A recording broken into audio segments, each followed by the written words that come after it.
자, 금요 과탐의 세계 시간입니다. 진행을 맡은 입시킬러 레옹입니다. 네, 서초세움에서 물리를 강의하고 있는 윤달성입니다. 깊이가 다른 화학 김기현입니다. 메가스터디 러셀에서 생명과학 가르치는 변동민 선생님입니다. 네, 이투스 온라인 지구과학 홍인왕입니다. 오! 아, 우리 이 과탐의 세계 댓글들 또 청취자들 많이 달아주시고 있는데 다시 한번 감사드립니다. 궁금한 점 있으면 언제든지 많이 좀 달아주세요. 저희가 응대해드리겠습니다. 자, 오늘의 주제는요. 아니 이과생이 중요한 과목을 따져보면 수학하고 과학 아닌가요? 그죠? 그렇죠. 근데 저도 많이 본 것 같아요. 이런 학생들. 이과생들은 왜 과학 탐구를 중요하게 생각하지 않을까? 그러니까 머릿속에는 중요하다 생각을 하는데 아니 머릿속에도 없어요. 아, 그래요? 네. 예, 한번 얘기 들어봅니다. 저는 제일 마지막에 저도 한번 얘기하는데, 자, 이 주제에 제일 하실 말씀이 많은 우리 홍인왕 선생님. 예, 항상 핍박받는 지구과학 홍인왕입니다. 일단 이과생들이 왜 과학 탐구를 중요하게 생각하지 않나 여러 가지 생각을 해봤는데 일단 첫 번째 명칭 때문에 그래요. 국영수과. 명칭. 순서가 국영수과. 과학 물화생지. 그런 비슷한 거거든요. 지구과학을 제일 무시하는 경우. 그러니까 국영수가 이렇게 부르니까 이건 학력고사 세대에 불렀던 방식인데 아직까지도 이렇게 얘기를 한다는 거죠. 그러니까 어떻게 불러? 수가 영어까지는 안 불러야죠. 국수가형, 국수가형. 지금은 수가 국 그리고 여유되면 영어 이런 식으로 가야 되는데 일단 그게 바뀌어야 된다고 생각하고요. 그 인식이 첫 번째는 그거고 두 번째는 뭐냐면 제가 얼마 전에 상담을 해봤는데 어떤 학생하고 이제 상담을 했어요. 근데 이 친구가 내신이 지금 4점대가 나온대요. 대략 4점대. 그래서 너 그럼 모의고사는 어느 정도 나오니 물어봤더니 모의고사도 4점대 나온대요. 그래서 저는 얘가 생각한 어떤 대답이 이런 대답을 하겠지 하고 물어봤죠. 그럼 너 앞으로 어떻게 할 생각이야? 이렇게 물어봤더니 어차피 비슷하니까 그냥 내신으로 대학 갈게요. 이렇게 얘기를 하더라고요. 대부분 수능 준비해야지. 예, 그러니까 보통 제가 생각한 대답은 내신이 어차피 이 정도 나오면 원하는 학교는 물론 지방에 있는 학교가 안 좋다 이런 건 아니지만 이제 서울에서 대학을 간다는 목표를 잡았다면 어차피 내신 4로는 힘드니 모의고사를 올려서 정시로 하려고요. 이런 대답을 원했는데 그냥 갈게요 이러더라고요. 이 성적 유지해서. 그리고 상담을 하면 너 조금만 더 하면 갈 수 있어. 이거 희망 고문이거든요. 내신 쉽게 안 올라가잖아요. 내신 절대 쉽게 안 올라갑니다. 구조적으로 못 올라가요. 네. 안 바뀌어요. 구조적으로 안 바뀌어요. 그러니까 이게 힘든 건데, 그러니까 정시를 생각을 안 하고 있으니까 과학이 중요하지 않은 거죠. 정시를 생각하고 있다면 중요하다고 생각을 할 건데, 더군다나 3학년이 됐을 때 과학을 하는 내신이 2니까 더더욱 또 원은 멀리 하겠죠. 난 지금 당장 2가 눈앞에 보이니. 그래서 실제로 보면 과학 탐구를 아이들이 방학 때 잠깐 하다가 그나마 생각을 좀 하는 애들이 방학 때 해요. 그리고 3월이 되면 싹 사라집니다. 내신 공부한다고. 그리고 폭탄 맞고 다시 원상태로 되돌아가서 5월에 6평 대비한다고 잠깐 나타났다가 다시 끝나면 내신 대비한다고 싹 사라졌다가 다시 또 2달 만에 나타나요. 그러니까 2달 공부 2달 쉬고 2달 공부 이런 게 반복이 되다 보니까 과학은 그리고 이제 그릇된 선배들의 가르침. 야, 과학은 여름방학 때부터 해도 돼. 그래서 걔 어디 갔냐고요. 재수하고 있단 말이죠. 그렇죠. 그러니까 그거를 믿으면 안 되는데 금방금방 올릴 수 있다는 생각을 하고 있는 것 같아요. 이게 내신의 효과도 좀 있는 것 같아요. 내신 때 국어, 영어, 수학은 내신 기간이 아니어도 평상시에도 계속 공부를 하고 어렸을 때부터 꾸준히 하는 과목인데 과학 같은 경우는 시험 기간 아니면 안 하거든요. 공부 자체를. 그러니까 수능 자체도 그런 식으로 받아들이고 있지 않나. 내가 그때가 됐을 때 바짝 하면 될 것이다. 그러다 보니 그렇게까지 할 필요가 있나? 아무리 반영 비율이 높다, 뭐가 높다 하더라도 전혀 와닿지 않고. 그리고 수학보다 훨씬 쉽고 국어보다도 훨씬 쉬운 것 같고 영어는 너무 그동안 익숙하니까 당연히 하는 것 같고 시간 나오면 하고 아니면 말고 나에겐 인강이 있으니까. 근데 과학만 인강이 있나요? 국영수 인강 다 있는데 유독 과학만 그렇게 그냥 하면 되겠지. 천천히 하면 되겠지. 언젠가 하면 되겠지. 내가 마음만 먹으면 올릴 수 있어. 외우기만 하면 올릴 수 있어. 그러니까 이런 생각을 갖다 보니까 굉장히 등한시하고 있는 게 아닐까. 차일피일 미루다 보니까 6평 오는 거고. 그렇죠. 그죠? 해야 되겠다 그러니까 6평 보고 나는데 어머 또 수학하고 국어가 또 빵국어가 네, 그럼 또 그거 해야 되고. 또 해야 되고. 과학할 시간은 없죠. 계속 안 그렇지. 나오죠. 그렇지. 그러니까 애들이 제일 많이 얘기하는 게 뭐냐면 선생님 죄송한데 제가 한 2달만 쉴게요. 그러면 왜? 제가 지금 수학이 너무 큰일 났어요. 제가 뭐 고2 때까지는 평균 그래도 2, 3등급 왔다 갔다 했는데 제가 고3 와서 처음 모의고사 제가 5등급이 나왔어요. 그럼 얘는 이제 난리 난 거죠. 그러면 이제 학원 스케줄을 이제 월, 화, 수, 목, 금 그다음에 토요일, 일요일 클리닉 수업을 다 잡아버리는 거죠. 수학으로. 그러니까 수학으로 자기가 실력이 한 2, 3등급인데 그동안 방학 때 과학하고 뭐 하느라서 시간 투자 못했으니 이제 과학을 줄이고 수학을 늘린다. 그럼 걔는 내년을 준비하는 거죠? 그렇죠. 이런 애들이 전 제일 많은 것 같아요. 네. 아니 김기현 원장님이나 선생님도 보셨잖아요. 제가 정시에 수학 가형 4등급, 5등급 학생을 정시에 수시 말고 정시에 인서울에 국민광원, 세종 이런 데 제가 합격시켰잖아요. 그렇죠. 수학이 정시에 가형이에요. 그 학생들이 나형도 아니고 가형인데 4등급, 5등급인데 정시 합격이 됩니다. 근데 그 학생들이 4등급, 5등급이지만 탐구는 평균 2등급을 유지했었어요. 그러니까 인서울이 되는 거예요. 그거를 다 보셨었잖아요. 그렇죠. 선생님들이. 그렇죠. 보고 보여드려도 네. 들을 때는 아 이러고 돌아서면 그래도 수학이 그러니까 이과생들 제가 이과 전문 기숙하면 계속 얘기하는데 거기에 오는 아이들 재수한 애들 70%가 수능 성적 보면은 가탐 성적이 전부 45, 45 이렇게 이 정도 나온다. 근데 이게 과학 선생님들이 계속 이런 얘기를 하니까 그러니까 무슨 선생님도 영업진 그렇다고 하는 것 생각해요. 같잖아요. 예. 그러니까 실제로 저는 이제 컨설팅을 하니까 이렇게 하는 변동민 선생님 하실 얘기 있을 것 같아요. 진짜 많긴 하지만 다 뭐 홍 선생님하고 김기현 선생님 다 말씀하신 거 맞고요. 근데 더 웃긴 거는 솔직히 국어, 영어, 수학에 관련된 거 부족한 것도 맞아요. 근데 거길 다니는 학원에 있는 원장님이나 컨설팅 하시는 분들이 정확하게 진단을 내려주고 어떻게 방향을 설정해야 되는데 그냥 국어 학원은 열심히 국어만 하면 돼. 자기 그러니까 전반적인 모든 걸 툴을 다 얘기를 해줘야 되는데 수학 학원 수학에 무조건 일주일 내내 잡아 돌리고 하는 그럼 수학만 잘하면 된다고 하는 생각은 또 안 드는 거고. 그러니까 전반적으로 컨설팅 자체가 너무나 좀 빈약하고 그렇죠. 또 어머님들은 그거에 또 과목이 점수가 안 나오니까 또 그거에 또 혹하고 그러니까 다른 과목을 열악할 수 없는 거예요. 그러니까 전반적인 정확한 진단을 내려주고 컨설팅 할 수 있는 데가 많지가 않다. 그런 게 좀 많이 부족한 것 같아요. 그래서 과탐을 등한시하는 경우. 그러니까 다음 방송에는 내가 합격증하고 수능 성적표 그 수학 5등급 여기 띄워줄까? 자막에. 왜냐면 얼마 전에 고대도 발표했잖아요. 동점이 될 경우에 우선순위 하는 과목을 이공계는 수학, 과학, 국어 당연하지, 이렇게 가겠다. 당연하지. 이렇게 가겠다 했는데 그걸 보여주면 놀라요. 과학이 이래요? 내가 언제부터 얘기했는데 이제 와서 그러니까 이게 참 근데 이게 과학 선생이다 보니 이 말에 신뢰가 좀 많이 가지는 것 같지는 않아요. 받아들일 때. 자, 우리 가장 차분하신 말씀에 그 항상 차분한 윤달성 선생님 한번. 저는 할 얘기가 조금 많긴 한데 일단 학생들에 대해서는 선생님들이 다 말씀을 하셔서 근데 오늘 있었던 일인데 오늘이 맞죠? 예, 오늘 있었던 일인데 일단 저희가 고3만 하는 건 아니잖아요. 그래서 이제 내신 할 때 1, 2학년도 다 1, 2학년도 하니까 오늘 이제 상담 전화를 이제 했는데 저희가 이제 직전 대비라는 걸 하잖아요. 저희가 그렇죠. 학원 내신 전에. 근데 오늘 그러니까 예를 들면 다음 날이 이제 영어랑 과학 시험이에요. 그러면 이제 본래 전날에는 영어 이제 직보를 하고 뭐 예를 들면 과학 직보를 하고 다음 날 이제 시험을 보고 이게 맞는 건데 저한테 어머님이 뭐라고 하셨냐면 시간이 안 날 것 같다는 거예요. 아, 직보. 그럼 영어 시간이랑 겹치는 건가요? 물어보니까 수학학원을 가야 된대요. 다음 날이 영어 과학 시험인데 그래서 근데 이런 거를 매년 한 명씩 제가 듣거든요. 매년? 수학도 아닌데? 네, 다음 날 시험이 영어 과학 시험인데 수학학원을 가야 되는데 이게 시간이 안 날 것 같다는 거예요. 그래서 말씀을 드렸죠. 이거는 그렇게 하시는 게 아니고 수학학원 이제 가시면 안 되고 아마 부르지도 않을 거라고 아직 그냥 연락이 안 온 것 같다. 그래서 이제 좋게 말씀을 드렸는데 어머니께서는 조금 놀라시는 식으로 말씀을 하시더라고요. 그래 안 가도 되는 거예요? 이렇게 말씀하시더라고요. 그래서 허다인가?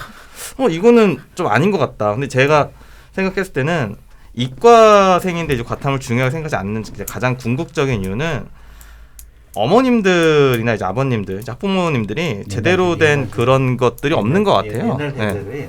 그래서 저희는 항상 이제 컨설팅 할 때 이제 입시 뭐 상담이건 뭐 개인적으로든 설명회든 항상 과탐이 중요하다고 얘기를 이제 항상 하지만 정작 그 얘기를 아이들한테 하면 아이들은 모르거든요, 그거를. 그러니까 마치 이제 분명히 어머님들한테 얘기했으면 어머님들이 한마디 정도 이제 입시를 들으셨으니까 이게 전달될 법한데 그게 전달이 잘 안 되는 것도 있고, 그리고 이제 저 오늘 또 있었던 일인데 오늘 좀 많은 일이 있었습니다.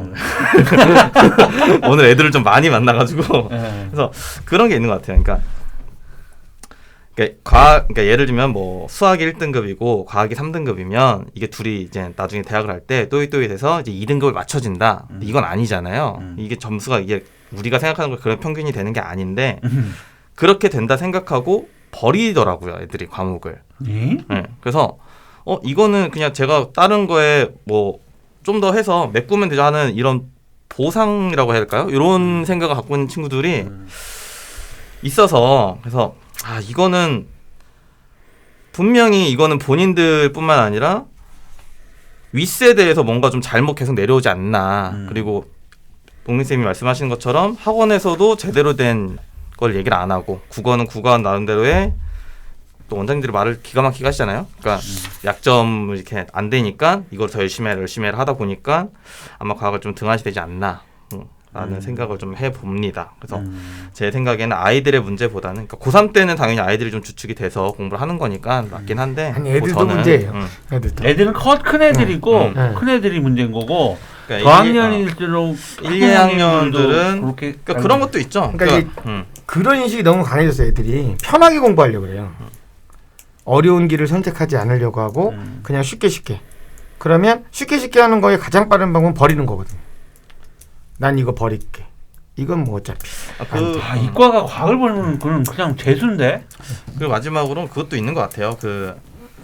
지금 이제 하고 있는 지역의 예시인데, 이게 초등학교는 초등학교의 공부법이 있을 거고, 올라오면 또 중학교 나름대로 바뀌어야 되고, 또 고등학교는 고등 바뀌어야 되고, 문과는 예과는 또 바뀌어야 되는데 이거를 잘 안 바꾸세요. 그래서 초등학교 때 영어 3일, 중학교도 영어 3일, 고등학교도 영어 3일. 그러니까 당연히 과학이나 이런 걸 할 시간이 없는 거예요. 저도 그거 듣고 깜짝 놀랐어요. 그럼 이제 줄여서 영어 이틀 갈 거를 하루로 줄이고 과학이나 수학을 좀 늘리고 이런 식으로 이제 가야 되는데, 이과생이라면 기존에 있던 학원의 틀은 바꿀 생각을 안 하시고 다른 걸 껴맞추려고 하니까 이제 시간이 안 나오는 거죠. 저도 그 얘기 듣고 깜짝 놀랐어요. 고3인데 영어를 3일을 가요. 나도 없어. 아니, 자, 홍익이랑 선생님 오늘 영어 다른 과목 얘기하죠. 우리 여기 청취자 학부모님에서 영어를 학원을 운영하시는 분도 계셔. 아니 근데 이게 아닌 건 아닌 거니까. 3학년 때는 어렸을 때는 그럴 수 있어도 저희는 이공계생들이 이제 집중이니까 아무래도 좀 이제 조율을 좀 해야 되지 않나. 학년이 올라갈수록. 그리고 또 하나가 뭐냐면 지금 오프라인 쪽에서 지금 여기 현장에 계신 선생님들 고3들 과탐 학생들이 많이 줄었죠. 네네. 과탐 초토화됐습니다. 그게 제가 작년에 이제 코로나 영향 때문에 인강 비대면 수업이 늘면서 인강으로 아이들이 많이 또 빠진 것 같은데, 문제는 제가 생각할 때 애들이 인강을 끊어놓고 인강을 본 애들이 별로 없는 것 같은데. 네, 그렇습니다. 그러니까 보면 이제 이게 보게 된단 말이죠. 이제 매출이나 이런 걸 보게 돼요. 보면 책은 팔리고 있는데 진도율은 안 올라가요. 그런 운영자들은 볼 수 있는 거죠. 예. 그러니까 진도율이 그러니까 수강 신청 인원은 많은데 진도율이 1%도 아니고 0%예요. 근데 얘가 책은 구매를 했단 말이죠. 그러면 중고나라에 팔려고 샀나? 그런 건 아닐 거란 말이에요. 그러니까 이게 사놓고 나중에 보겠다는 것 같아요. 나중에. 그렇죠. 미루는 거죠. 미루는 거야. 지금 보는 게 아니라. 그러다가 미루도 계속 밀린다. 그래서 등급 안 나오는 거야. 그래서 지금 재수학원 같은 경우는요. 지금 진짜 열심히 공부를 많이 하잖아요. 그러면 걔네들은 수학도 열심히 하지만 과학도 정말 열심히 해요. 그렇지. 재수 애들은 경험해봤거든. 왜냐면 수학, 과학이 그래서 재수한 거거든. 그러니까 작년에 과학 어떻게 됐니? 그러니까 저 작년엔 과학을 많이 안 했어요. 제일 그러니까, 많이 그러니까는 작년엔 과학을 안 했고, 근데 이제 어떻게 지금부터 열심히 해볼 거냐? 네, 지금부터 열심히 해보려고 합니다. 그러니까 수학은 꾸준하게, 과학도 꾸준하게. 그러니까 뭐든지 다 이렇게 좀 균등하게 맞춰서 가야 되는데 너무 편식하는. 그래 꼭 그렇게 경험을 해봐야 하냐고. 그렇게 한 제 생각에는 그래요. 학교든 학부모님이든 아마 이 방송 듣고 계신 부모님들 다 그럴 것 같은데 정시로 가면 재수생들한테 밀리니 넌 어떻게든 수시로 가야 된다. 그러니까 고등학교 1학년 때부터 수시만 내신만 만들어 놓고 그리고 생각하자. 당연히 그러면 과탐이 밀릴 수밖에 없겠죠. 그리고 당연히 정시는 내 옆에 있는 것인데 정시는 멀리 있다 생각하니까 그래서 과탐이 더 밀린다 생각합니다. 근데 이제 저는 그런 생각인 거죠. 뭐냐면 내신을 그렇게 수시로 할 만한 친구들이면 그게 이해가 되는데 내신으로 본인이 목표한 대학이 안 되는데 내신을 잡고 있는 게 너무 답답한 거예요. 뭐 두 가지 측면이 그걸 있겠죠. 놓지 못하는 게. 내신도 안 되면 어쨌건 정시도 안 되겠다 이런 생각을 또. 근데 이게 3년 내내 단위수를 따져보면 과학 단위수 안 잡지 수학보다도 않나요? 많은 학교가 있어요. 많죠. 네. 야, 단위수로 봐도 수학보다도 과학이 단위수가 높은 학교들이 꽤 있어요. 단위수 자체로 보면은. 그러니까 다른 과목도 수학과 과학은 단위수가 굉장히 높게 나와요. 그러니까 이게 3학년 때 하는 내신이 수능이랑 직접적으로 원을 하진 않으니까 수능이랑 직접적으로 연관이 안 되는 과목을 3학년 내신 때 해서 그런 것도 없잖아 있는 것 같아요. 아무튼 이건 우리가 경각심을 주기 위한 방송 이 부분 오늘 내용은 왜냐하면 이과생들이랑 과학 굉장히 좀 신경 많이 써야 된다. 우리가 과학 방송이라서가 아닙니다. 이건 전부 다 경험이에요. 아니 재수생들 다 지금 가르치고 있잖아요. 재수생들 가르치면서 아까 변동민 선생님께서 말씀해 주신 그런 경험. 그 다음에 제가 의심스러우면 제가 자막으로 다음 방송에서 올릴게요. 수학 4등급으로요. 수학 4등급으로 가형 수학 4등급 5등급 나온 학생들 인서울에 정시 합격된 합격증하고 성적표 다 올릴게요. 의심나면. 아니면 제가 톡으로 이름하고 다 그 자막해서 보내드릴게요. 긴지 아닌지. 야 수학이 4등급 5등급 나와도 이거 이렇게 얘기하면 또 수학학원에서 댓글 달래나? 저도 참고로 무서워서 저 영어를 폄하하거나 비하하려고 그런 건 아니고요. 평소에 영어를 안타까워서 그런 겁니다. 영어 그만하는 얘기가 아니고요. 영어 해야지. 네. 영어를 안 하는 건 아니지만 그만큼 과학을 좀 신경을 썼으면 한다는 바람에서 했던 얘기입니다. 자, 알겠습니다. 오늘 과학이 이과생들한테 매우 중요하다. 좀 아이들의 본인들 스스로가 인식을 좀 바꿨으면 좋겠고 3학년 내신 대비는 이 방송에 나가면 이제 기말 또 대비 1학기 기말 대비하는데 빨리 깨우쳤으면 좋겠어요. 작년하고 올해하고 내신 구조적으로 다릅니다. 작년까지는 학년별 반영 비율이 내신이 진행되다 보니까 3학년께 40% 이상 들어간다고 해서 보니까 3학년 1학기 내신을 신경 많이 쓰는 뒤집을 수 있다라는 얘기를 했는데 자 올해부터는 반영 비율이 폐지됐습니다. 대학에서 대학원에 고 1, 2, 3 100으로 지원하는 거고 그다음에 무엇보다도 3학년 때 상대평가로 표시되는 과목이 3-4과목밖에 없습니다. 왜냐하면 진로 과목 선택이라는 게 3학년 때 있기 때문에 그 과목은 A, B, C 3개로만 표시됩니다. 그러니까 고3 내신은 내신이 2등급 하는 학생이 고3 때 전교 1등 한다고 해서 뒤집히지 않습니다. 반대로 내신이 2등급 하는 학생이 전교 꼴등을 해도요. 이 대목에서 되게 어머님들 전교 꼴등을 해도 3학년에 꼴등을 해도 2.3 밑으로 내려가지 않습니다. 왜? 그만큼 단위수도 적고 상대평가로 표시되는 3학년 때 상대평가로 표시되는 내신이 없기 때문에 자 지금 이 방송을 듣는 고3 학생들에게 내신이 내가 좀 빈약하다 그러면 무조건 수능 준비를 하셔야 됩니다. 즉 수시를 쓰지 말라는 얘기가 아닙니다. 수시를 쓰되 그런 학생은 내가 내신과 비교과역이 약하다면 수능 체제가 존재하는 수시 전형을 찾으세요. 그러면은 수능을 준비를 해야 되는 거죠. 그렇죠. 자, 오늘 방송 여기까지 진행하도록 하겠습니다. 수고하셨습니다.